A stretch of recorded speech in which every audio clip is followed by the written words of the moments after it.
Добрый день, дорогие друзья! Сегодня мы рады встрече с вами в этот замечательный день. И мы встречаемся для того, чтобы провести онлайн-мастер-класс очередной в Музее мордовской народной культуры по созданию народной обереговой куклы благополучницы. Или, как ее еще называют, домовушка, или хозяюшка, или денежница. И наверняка многие из вас знают о таких народных обереговых и обрядовых куклах. И даже глядя за мою спину, вы можете посмотреть, что и для нашего музея такие народные русские обрядовые куклы – это тема интересная. И нужно сказать, что многим эта кукла интересна. Поэтому в нашем музее проходит много мастер-классов по созданию русской народной обрядовой и обереговой куклы. Ну и как же выглядит наша кукла-благополучница? Вот такая небольшая, очень объемный низ, яркий красный платок и ручки. Вы скажете, эта кукла похожа на травницу. Внешне немного она напоминает эту куклу. Травница в нашем музее тоже имеется, но вы заметите разительное отличие. У куклы-травницы есть мешочки в руках с травой, а у нашей куклы-благополучницы такого мешочка нет. Но есть крепко собранные впереди ручки, которые это благополучие притягивают к себе и стараются его удержать около. А около чего? Конечно же, эта кукла делалась для того, чтобы стать оберегом семьи, оберегом дома. И эта кукла должна принести была благополучие. Но слово «благополучие» каждый из нас понимает по-своему. Для кого-то это здоровье в доме и в семье, и у каждого члена семьи. Для кого-то это финансовый достаток, для кого-то это мир и покой. Ну и, наверное, все это попытались собрать вот в такой интересной и замечательной кукле благополучница.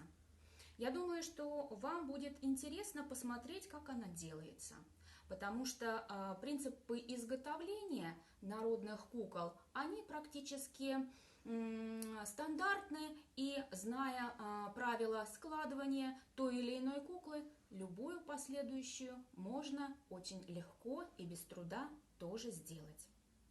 Ну, в каждой кукле есть своя, конечно, особенность. Особенность куклы-благополучницы в том, что делалась она очень небольшого размера. Ее размер от 7 до 10 сантиметров в высоту. Наша кукла примерно 7-8 сантиметров получилась. И для того, чтобы ее сделать, необходимы материалы. Но для того, чтобы сделать любую народную куклу, которая к нам пришла из глубины веков, нужно использовать натуральные материалы. Это ситец, это лен, это натуральные хлопчатые бумажные нитки, это вата. И вот именно эти материалы необходимы для того, чтобы сделать народную куклу, в том числе куклу-благополучницу. Ну, а наша благополучница в себе собирает многие мотивы, потому что она наполнена, помимо ваты внутри, у нее имеются еще некоторые наполнители. Сразу скажу, что внутри этой куклы должна быть монетка. И именно монетка с цифрой 5, пятачок. Монеты с таким номиналом появились на Руси где-то в XVIII веке. И вот можно, наверное, судить о том, что эта кукла пришла именно из того времени. Пятачок, 5 копеек, 50 копеек, а в нашем случае 5 рублей. Именно такую монетку мы положим вовнутрь нашей куклы, потому что ее еще называют денежница. 5 рублей, а также мы можем положить туда еще крупу или зерно. Конечно, вы скажете, есть кукла-зерновушка или крупенечка, и она у нас здесь в музее, на столе у меня тоже есть. Она полностью наполнена крупой, наша куколка наполнена гречкой. Нашу куколку-благополучницу я буду наполнять рисом. Рис, гречка – это символ плодородия, это символ потомства. И этот наполнитель также будет в нашей кукле. Помимо этого у нас будет еще один наполнитель. Это могут быть различные травы. Конечно, мы хотим в наше нелегкое время часто защитить себя. Даже сейчас мы пытаемся найти какие-то способы защититься от такой вот всеобъемлющей болячки. У нас есть больницы, у нас есть врачи, а раньше на Руси, конечно, всего этого, особенно крестьянам, доступно не было. И люди пытались защитить себя всеми доступными для них способами, используя какие-то молитвы, заговоры, обращаясь к знахаркам, ну и, конечно же, используя целебную силу трав. Вот травку тоже можно было положить в эту куклу-благополучницу. У меня сбор трав, который включает в себя мяту и полынь. Мята обладает успокаивающим свойством, а полынь – оберег, очень действенный и сильный. Именно такую траву мы будем с вами использовать. Ну и, конечно же, для того, чтобы сделать правильную куклу, необходимы ткани. Как я уже говорила, это натуральные ткани. Но для того, чтобы наш с вами мастер-класс прошел более динамично, быстро, конечно, уже заготовки я заранее сделала. Но с удовольствием вам перечислю, что же нам понадобится для того, чтобы собрать такую куклу. И начну я вот с такого маленького повойника. Это тесемочка, которая нам понадобится для того, чтобы подложить под платок, и оно будет являться украшением очелья. Также нам с вами понадобится лоскуток ткани, который будет являться, как вы догадались, платком. Это треугольный лоскуток, который является половиной от квадрата размером 17 на 17. Самая длинная сторона, когда мы режем этот квадрат, получается 25 сантиметров. Вот это самая длинная сторона. Наш платок откладываем в сторону. Далее нам понадобится для того, чтобы сделать основание куклы, голову и, соответственно, лицо, понадобится лоскуточек простой ситцевой белой ткани. Размер этого лоскутка не менее 10 на 10 сантиметров каждая сторона. Получается прямоугольник, квадрат. Также нам понадобится с вами лоскуток ткани размером 4 на 7 сантиметров. Это будет у нас, как вы догадались, передник нашей куклы. Также у куклы имеются руки.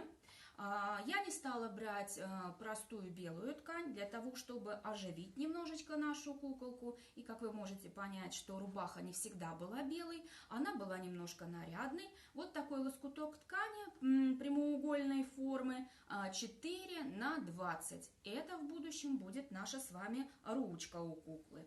И основание этой куклы круг.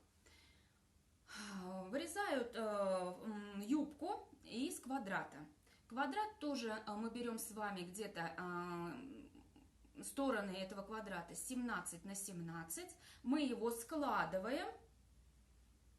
И складываем так, чтобы можно было срезать края. И получился у нас, когда развернем, вот такой круг.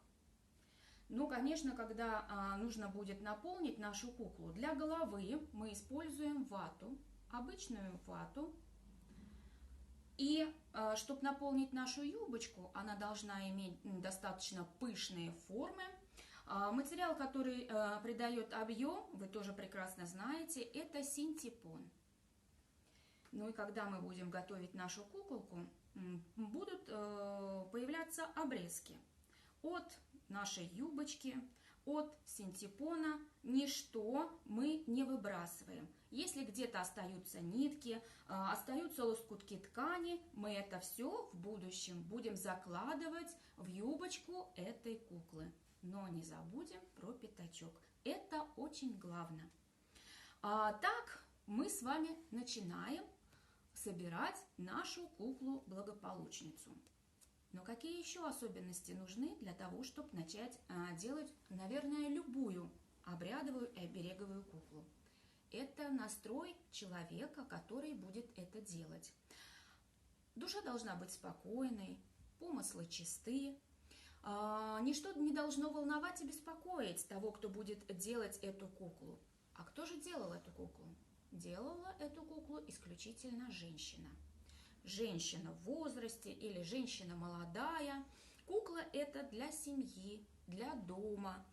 И мужчины к изготовлению ни в коем случае не допускались, они даже рядом не должны были находиться. Это правило. Ну и, конечно, для изготовления народных обрядовых кукол не используют колющие и режущие предметы. Но, как вы поняли, что в наше современное время для того, чтобы придать более правильные формы, сделать работу более быстрой, иногда мы все-таки прибегаем к использованию ножниц. Ну и начинаем мы с вами изготовление нашей куклы с головы. Берем квадратный лоскуток белой ткани, берем вату и начинаем формировать нашу голову. Конечно, головка у этой куклы должна быть небольшой, плотной, но все-таки она играет немалую роль. По пропорциям голова должна быть сопоставима с туловищем. Укатываем нашу вату и укладываем на центр ткани. Я вам не сказала, что нам в помощники нужны будут, конечно же, нитки. Белые нитки, красные нитки. Но в большей степени используют, конечно, нитки красного цвета, потому что красный цвет – это защита, красный цвет – это оберег, и мы тоже будем их использовать. Но для того, чтобы сделать голову, нам нужно собрать вот так все концы ткани вниз аккуратно, чтобы все это у нас собралось. И завязываем мы белой ниточкой. Нам это не помешает. Как мы это делаем? Оставляем конец подлиннее, а более длинной частью начинаем обматывать вокруг шеи достаточно плотно. Еще есть одно правило, которое многие как бы соблюдают. Когда мы делаем куклу обереговую, а еще ее на Руси называли куклы-мотанки. Действительно, основной принцип – смотать, соединить эту куклу. И вот когда мотают те или иные части этой куклы, то используют цифру 3. Мы с вами тоже постараемся следовать этому правилу. Вокруг шеи мы нашу куколку обматываем 3 раза. 1, 2 и 3. Обязательно мы с вами завязываем узелки. Не меньше 2. А лучше, как мы говорим с вами, цифра 3. 1 узел. 2.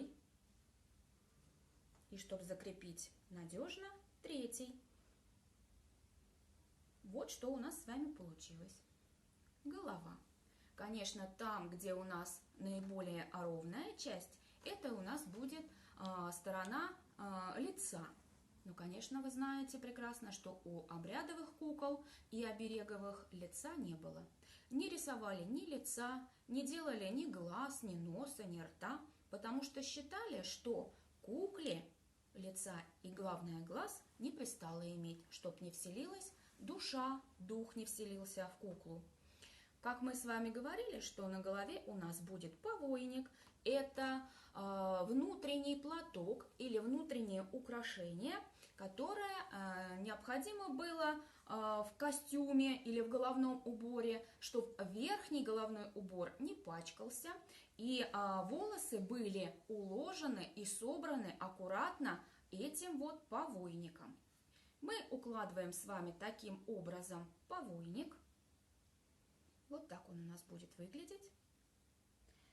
Дальше мы заматываем этот повойник оставшимися ниточками у нас. Посмотрите. Приматываем аккуратно. 1, 2 и 3 раза. И завязываем.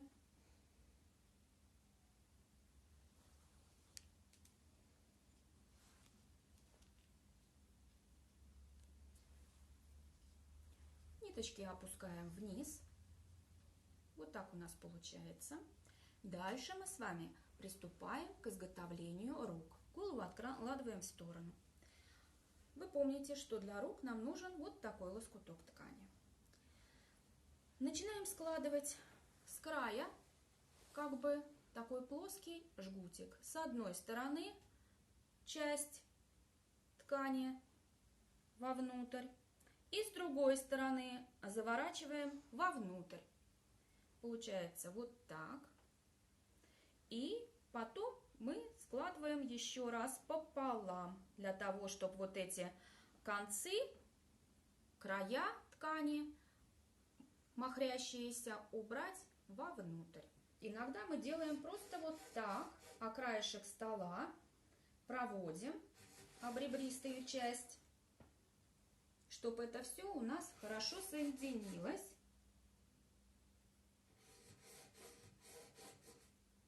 И получилась вот такая полоска. Теперь мы с вами находим середину, перегибаем. И, как вы поняли, мы должны будем с вами завязать своеобразный узелок, который у нас будет являться руками у нашей куклы.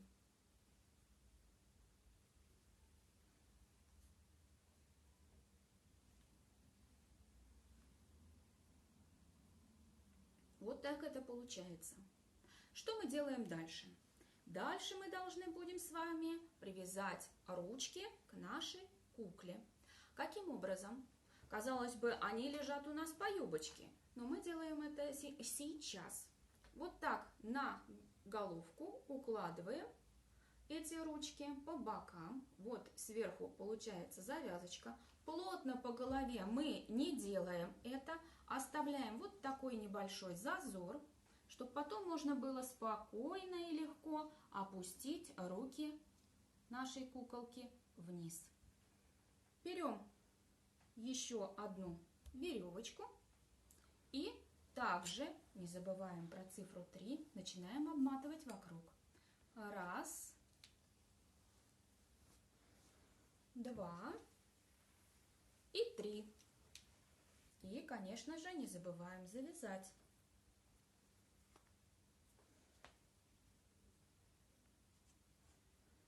2 и 3 узелка.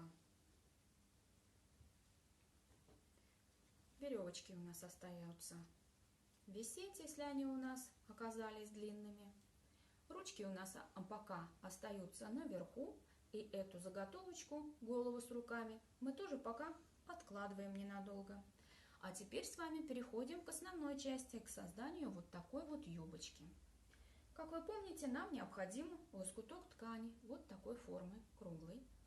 И чтобы наполнить эту юбочку, нам необходим будет синтепон со всеми нашими обрезками. Для того, чтобы собрать аккуратно эту куклу, многие просто-напросто поднимают вверх вот эти края и завязывают. Но мы с вами сделаем попроще. Мы просто-напросто по краю нашей заготовки пройдемся ниткой с иголкой. И шов мы с вами выкладываем по контуру окружности на расстоянии где-то полсантиметра от края. И доходим до конца, для того, чтобы сделать потом аккуратную сборочку этой юбочки.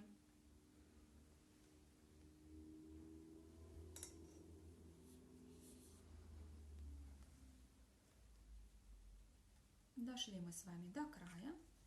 Вот так у нас получилось.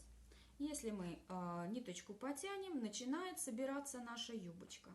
Но прежде чем это сделать, мы должны наполнить нашу юбочку. Как я уже сказала, укладываем туда синтепон. Можно просто вату нарвать, сделать ее пушистую, объемную. Мы положим туда вот этот кусочек синтепона, наши обрезочки и основное, что должна иметь в себе кукла-благополучница или денежница. Пятачок, не забываем положить его сюда. Также мы с вами насыпем немного риса, чтобы в семье всегда были детки, появлялись, чтобы семья была богата не только финансово, но и детьми. И также, чтобы наша семья и кукла-благополучница приносила всегда здоровье в этот наш дом, в семью, мы положим с вами травку. Напомню, что здесь у меня мята и полынь. И начинаем потихоньку собирать нашу куклу.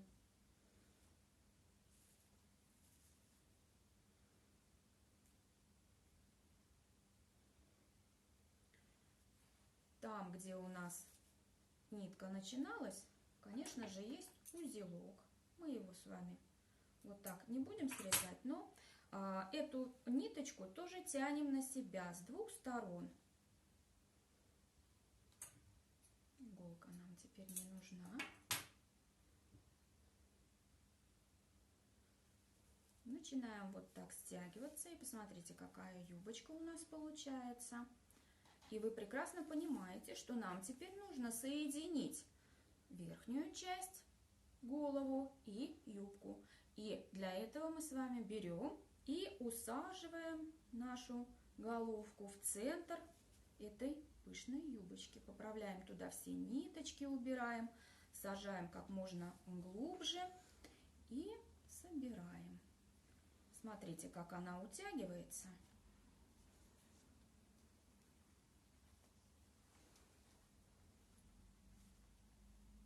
Вот так.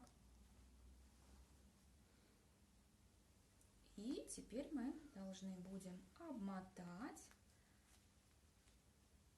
один раз вокруг, два раза вокруг, чтобы это все крепко соединилось. Подтягиваем.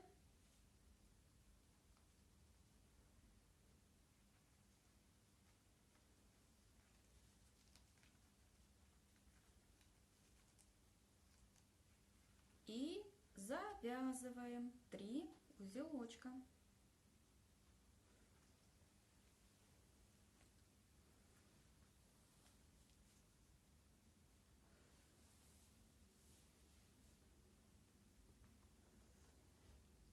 Мы с вами ничего не забыли положить в эту нашу куклу. Всем ее мы наполнили. Здесь у нас и монетка, символ достатка. Здесь у нас и рис, символ плодородия. Здесь у нас с вами и травка, которая должна защищать человека от хворей и болезней. Вот так у нас с вами получилось. Почти так же, как у кубышки-травницы, но вы можете посмотреть, что кубышка-травница у нас имеет очень явное такое отличие от нашей благополучницы. У нее пышная грудь, это тоже символ плодородия. Ну и вот такая у нас получилась наша заготовочка с вами, куколка. Дальше мы должны будем с вами присоединить передник. Вот такой у нас передник. Я нашла среди своих лоскутков с вот такой ленточкой, которая как бы разряжает само пространство, поле этой ткани. Но можно сделать передник многослойным, использовать 2-3 лоскуточка ткани разного размера, когда они могут выглядывать один из-под другого. Но мы с вами будем использовать вот один такой лоскуток. Что мы с вами сделаем? Берем мы с вами красную уже ниточку, которая у нас будет исполнять роль пояса. И вот так просто-напросто одеваем как бы передничек на эту ниточку. Вот так. Вот так. И привязываем на перед нашей куколки. Посмотрите, как просто это получается. Снизу все закрыто, сверху у нас передник, и опять-таки, соблюдая наши правила, вокруг 3 раза. Раз,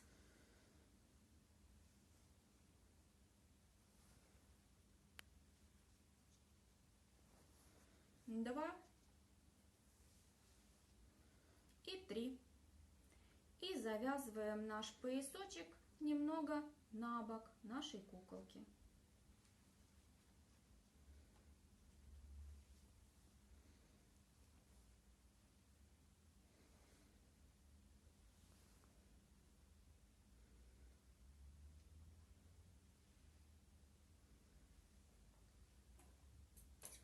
Отрезаем лишнее. У нас имеется уже передничек, у нас имеется поясок, который тоже у нас здесь не лишний. А пояс в костюме, вы тоже знаете, что имел немаловажное значение. Пояс играл роль оберега, защищал человека. Орнамент в костюме защищает тело, также украшения защищают душу, но человека. А у нас получается куколка тоже с элементами костюма женского. Вот так у нас с вами получилось. Теперь, что мы должны будем сделать? Мы должны будем опустить наши руки вниз у куколки. Посмотрите, как это легко получается. Вот так. И вот так. И вот уже они, наши ручки, занимают свое нужное место.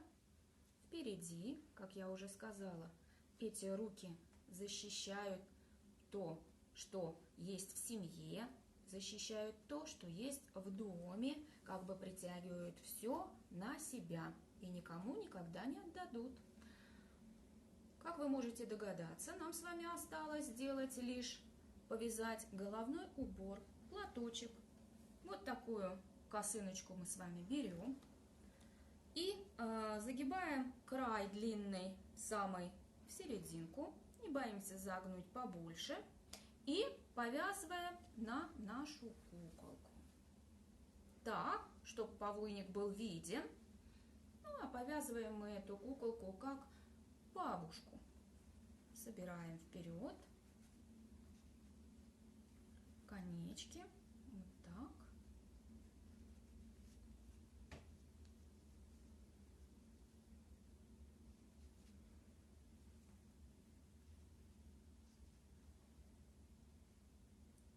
Если что-то не получается, можно не спеша поправить.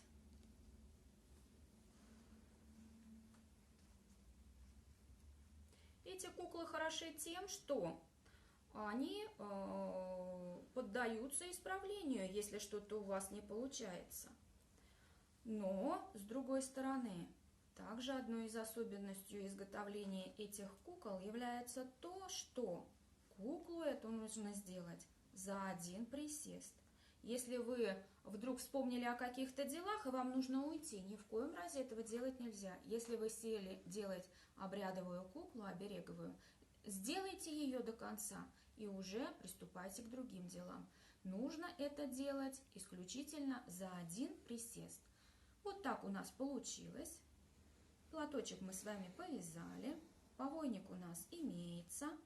Либо один раз. Если конечки платочка позволяют, мы завязываем их второй раз. И вот такая куколка у нас, благополучница, получилась. Вот наш с вами образец. А вот то, что мы с вами сделали сейчас. Я думаю, у каждого будет радоваться душа тому, что он сделает своими руками. А если еще то, что ты сделал своими руками, можно кому-то преподнести, подарить, да еще чтобы в этом был какой-то смысл, какое-то предназначение, я думаю, что такой подарок, сделанный от чистого сердца, с хорошими помыслами, будет тоже очень замечательным. И вот эта куколка нами с вами сделана. Она небольшая. Кому же она предназначалась? Она предназначалась практически всем членам семьи. И девочкам дарилась такая куколка, и мужчинам дарилась такая куколка, особенно когда они собирались куда-то уезжать по каким-то делам. Она небольшая, легко тоже помещалась куда-то, убиралась в карман. Вы скажете, есть кукла-подорожница? Да, кукла-подорожница есть, но и эта куколка может исполнять такие же функции, оберегать в пути дороги. Вот наш мастер-класс с вами плавно, постепенно подошел к своему завершению, и у нас в коллекции появилась еще одна куколка. Но хочу вам сказать, что в нашем музее до сегодняшнего дня не было такой куклы-благополучницы. Коллекция наших народных обрядовых кукол пополнилась. Теперь здесь есть кукла-благополучница. Ну а я со своей стороны благодарю вас за внимание. Если будет у вас желание сделать эту куклу, я думаю, что у вас все очень хорошо получится. Если есть необходимость, я повторюсь, что необходимы новые, желательно, не броского цвета, не яркой расцветки ткани, хлопчатобумажные, ситцевые ткани. Диаметр юбки у нас 17 сантиметров на 17 из квадрата мы вырезаем. Голова, белая ткань, это 10 на 10 сантиметров. Повойник 8 сантиметров. Платочек по самой длинной стороне должен быть не менее 25 сантиметров. Передник у нас размером 4 на 7. Рука 4 на 20 сантиметров прямоугольник, а также красные и белые нитки. Если вы захотите повторить изготовление такой куклы благополучницы, домовушки или денежницы, я желаю вам удачи!